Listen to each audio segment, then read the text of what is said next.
Please, I can't sleep.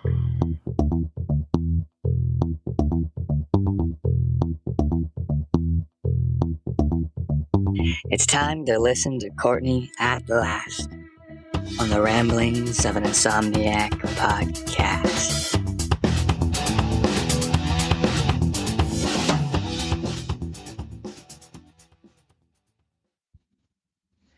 Hey guys, episode 47 of the Ramblings of an Insomniac. I am Courtney Perry. Hello. I am outside again. The last couple of episodes I was inside. It's during the day and I'm hoping if I just kind of hold still. I tend to pace and walk around. I'm not big on sitting in one spot for too long unless I'm, doing something. And by doing something, I don't mean holding this and talking into it. I have to be like writing something or on the computer or whatever. But we're going to see how this goes. Anywho, as my mom used to say, how are you guys? It's a pretty beautiful day out. It's one of those days that started out kind of misty, a little bit foggy, just very, very light fog. And then it cleared up and then it was a little bit misty. And then that cleared up. And the whole time, even when it was kind of misty out, it was still like, 60 degrees. And now it's warmed up to, this was of course earlier this morning. And now I would say it's at 70 maybe. And a little breeze going on. There's a little bit of clouds. There are some clouds in the sky, but they're thin.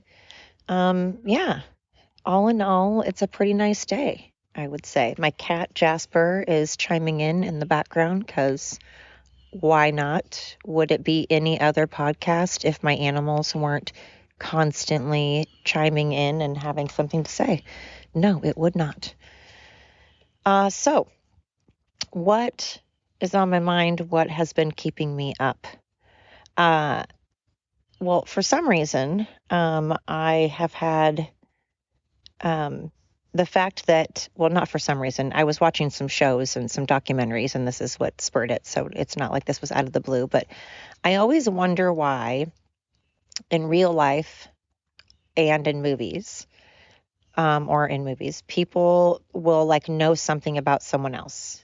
They'll know some information about another person that could get them in jail or have some big consequences for them.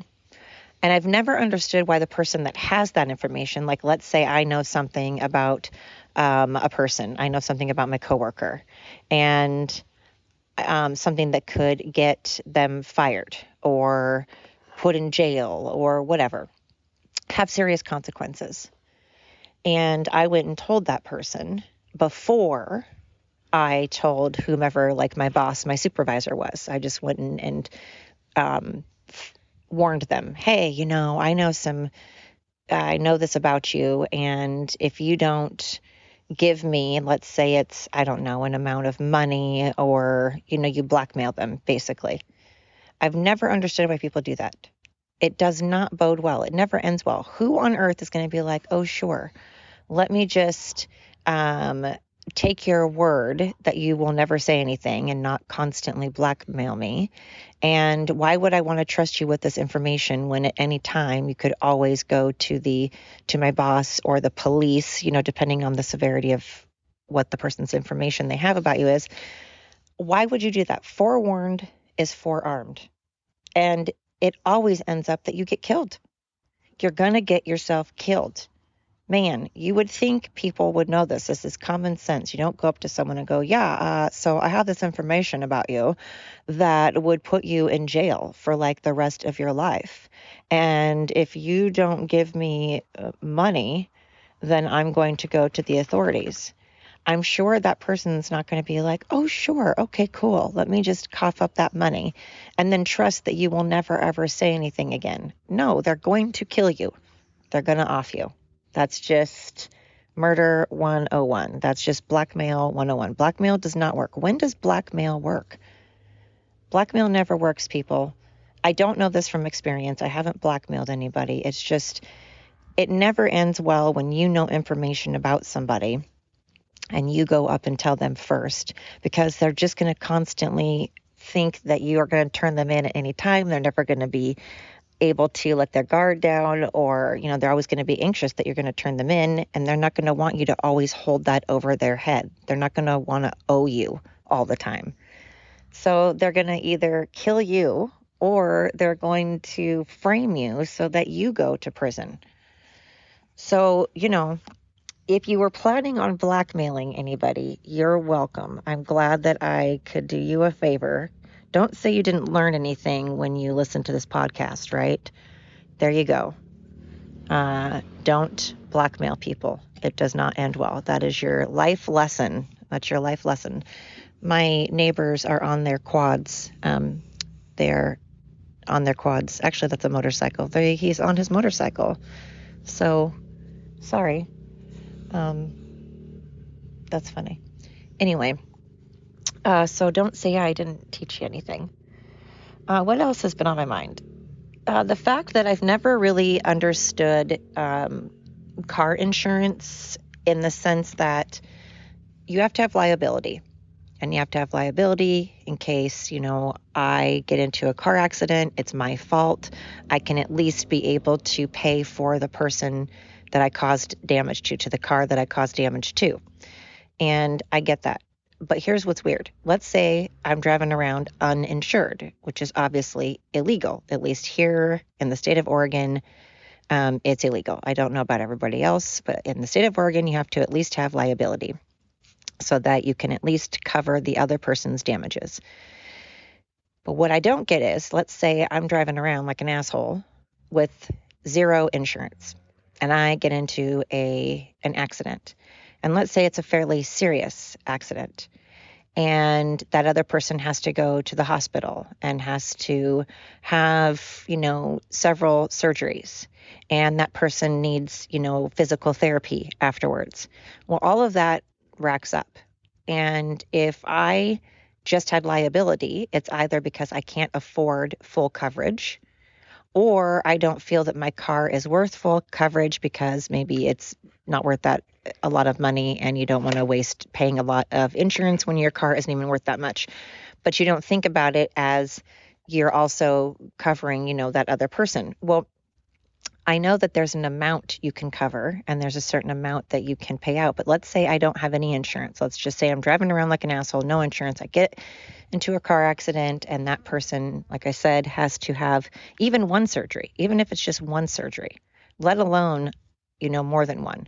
And let's say they also need, that means that there's an anesthesiologist involved. That means that there is a surgeon involved. That means there's a regular doctor involved. That means that there's pain medication. And that means there's probably physical therapy.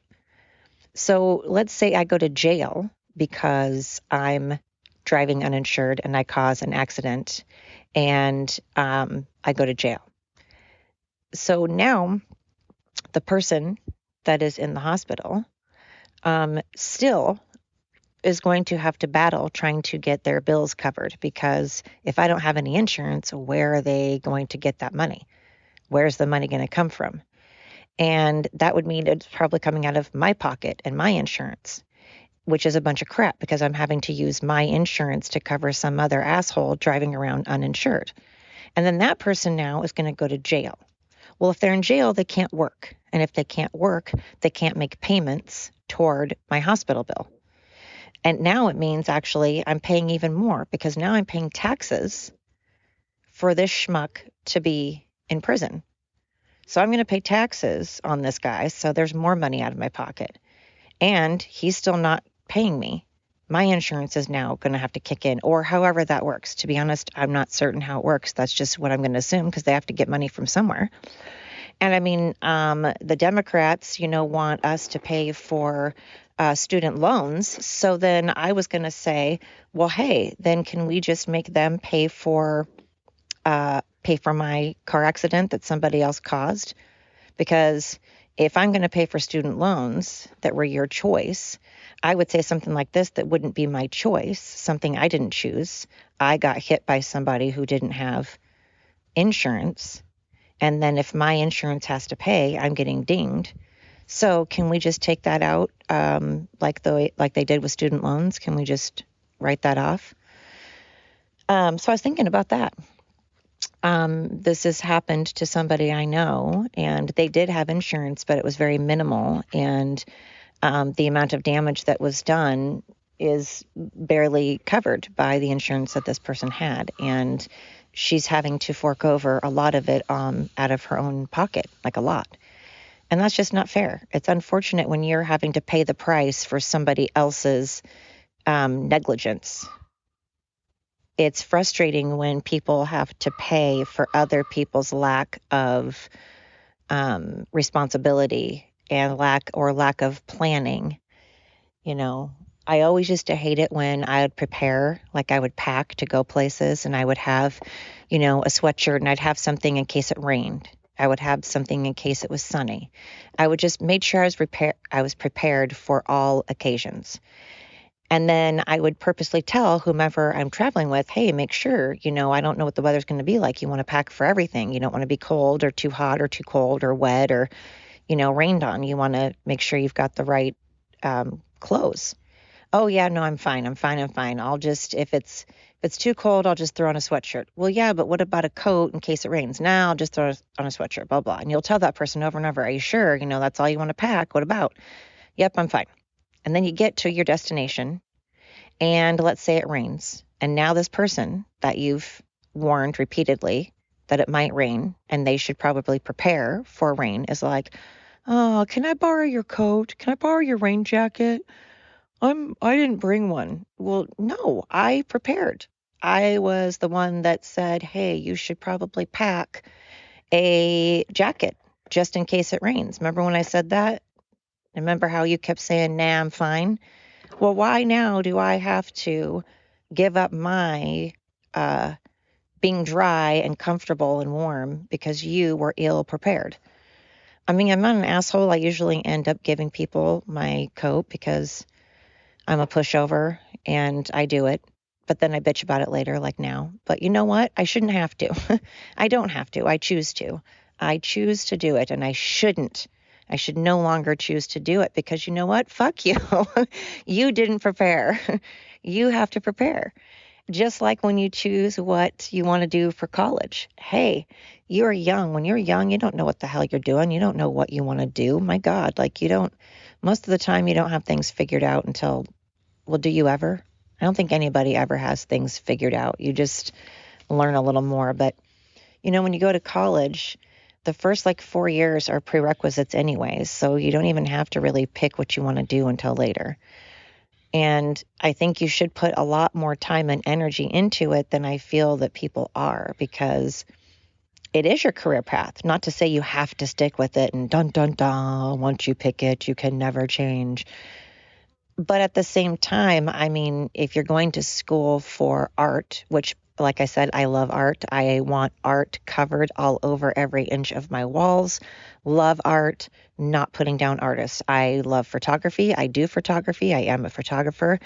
But I'm just saying, if you're going to go to school for things that really you can't necessarily make an income on, a study income, you can't really make a study income on. And let's face it, it's hard to live off of. And you know that going into it. Well, then you have to prepare. You have to prepare to maybe have a second job. Or you have to prepare to work really, really hard to get your name out there so that people will buy your stuff. And, yet if you go to school to, say, become a doctor, well, you're probably going to have a job. I mean, odds are you're not necessarily going to be hard up looking for a job. It's probably going to be fairly easy to find a job, and you're going to make a decent amount of change, and you can gauge how much you're going to make. I mean, it may fluctuate by a couple thousand here and there, but you're going to know pretty much how much you're going to make a year. It's going to be pretty steady and stable. But they also have to pay a lot. You have to pay a lot out in insurance and what is it called? Malpractice insurance. Hey, dude, you have to pay out a lot, and you have to pay back a shit ton in student loans. You have to pay back, I don't remember what the statistics are on how long it takes to pay back student loans when you go to school for 8 or more years. But I'm sure it's a fork ton. I'm sure it's a substantial amount. And that person chose to do that. They were like, I know that I'm going to have debt. I know that it's going to take a while to pay off, but I also know that I'm going to be able to find a job. And I also know I'm going to have a steady, stable income and that I can rely on. And they're the ones going out there making a difference. Again, I'm not saying that art isn't making a difference because I love art, but you don't need art to save lives. Let's face it, you can live without an artist. You can't really live without, a surgeon. You can't really live without a doctor. Sure, you can do a lot of homeopathic things, all of that. I'm just saying you need a doctor more than you can live without an artist. You can live without a photographer. So, if anybody should have their loans paid off, it should be people that went to school for double the amount of time than you did, put in a lot more work, a lot more time, a lot more energy, longer years, put in more debt. They did the time. So, I just think that it gets difficult for people that work hard every day, that get up, and especially nowadays, especially since COVID. Since COVID, it's even more frustrating that there are so many businesses looking for employees. They're desperately looking and nobody wants to work. And so, restaurants are like, please come work. Care facilities, please come work. And nobody wants to work.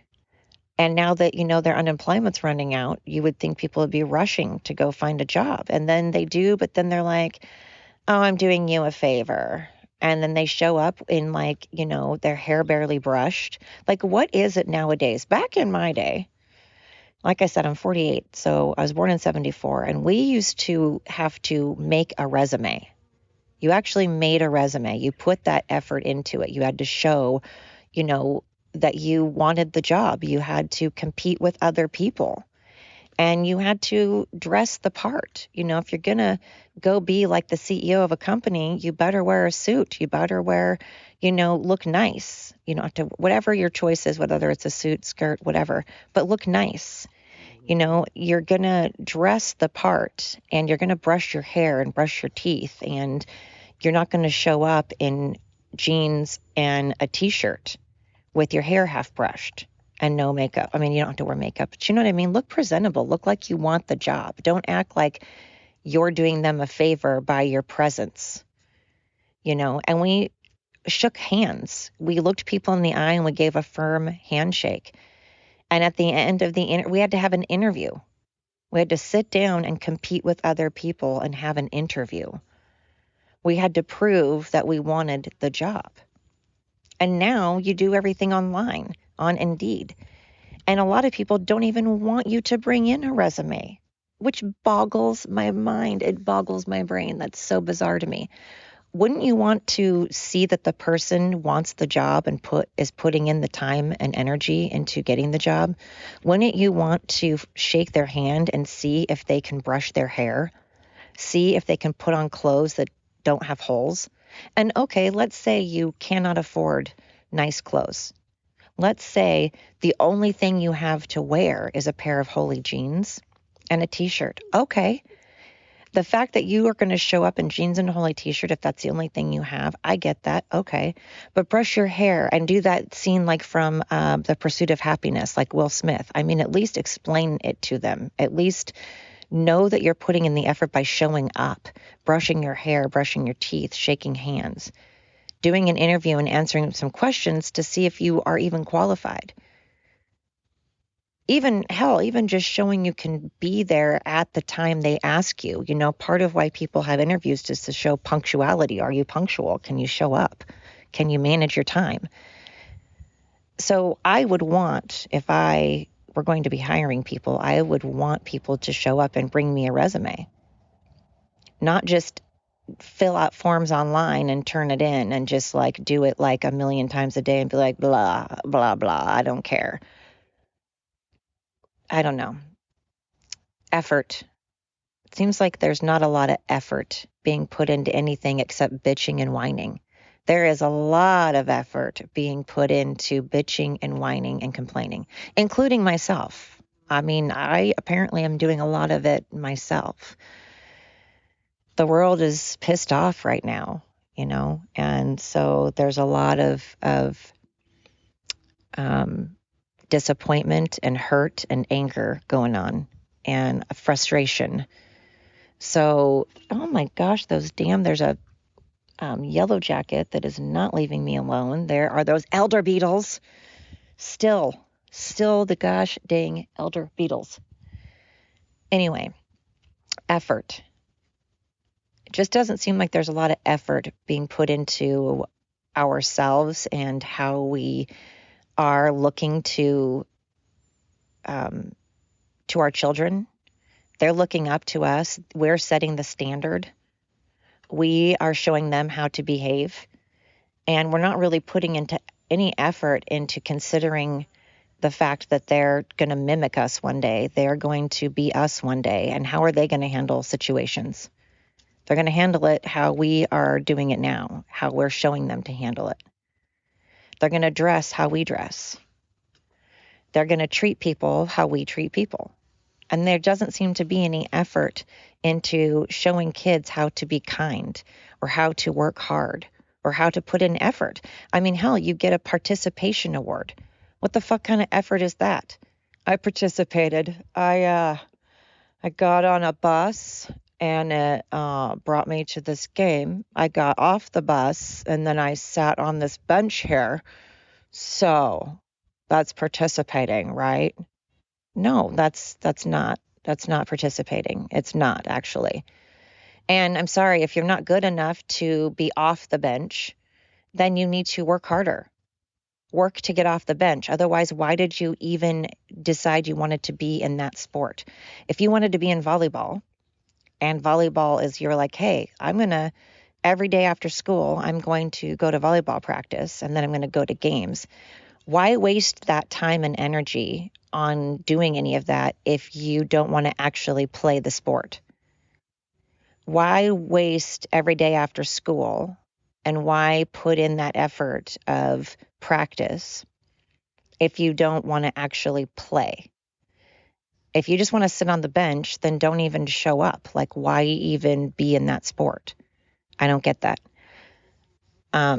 It boggles my mind. I don't believe in a participation award at all. I think that is ridiculous. I believe in you work hard and then it'll make you feel better because the whole endorphins thing too. You're going to be happier and probably not go around looking for reasons to hate someone else because you're pissed off about your own life. You're putting so much effort into others and what other people are doing and none into yourself. People aren't putting effort into themselves anymore. They're putting effort into looking for reasons to do nothing and make excuses as to why they're pissed off about their lives not going the way they want. And not putting effort into making their lives go the way they want. It's sad. And now we're showing our kids that. Anyway, so that has been what's on my mind. I wish you guys could see my dogs right now. I have 3 dogs sitting in front of me in a line, all staring off to the side, just off to a side, as if they're like pondering life and looking off into the distance, looking off into the sunset, just pondering life. And they're sitting in this perfect, like from biggest to smallest or smallest to largest, however you want to look at it. Perspective. Remember, it's all about perspective. Is it from smallest to largest or largest to smallest? Huh. Anyway, it's pretty cute. They're all just staring off into the sunset. At any rate, thank you. Thank you so much for tuning in to another episode of The Ramblings of an Insomniac. I'm going to listen to this back and I'm going to hope and cross my fingers that it isn't all staticky and that it doesn't sound weird again, because that's just obnoxious. I'm sorry. Sorry about that. Anyways, thank you. Thank you so much for tuning in, you guys. I appreciate it. Episode 47 of the Ramblings of an Insomniac. I am Courtney Perry. Have a good rest of your day, evening, afternoon, wherever you are in the world.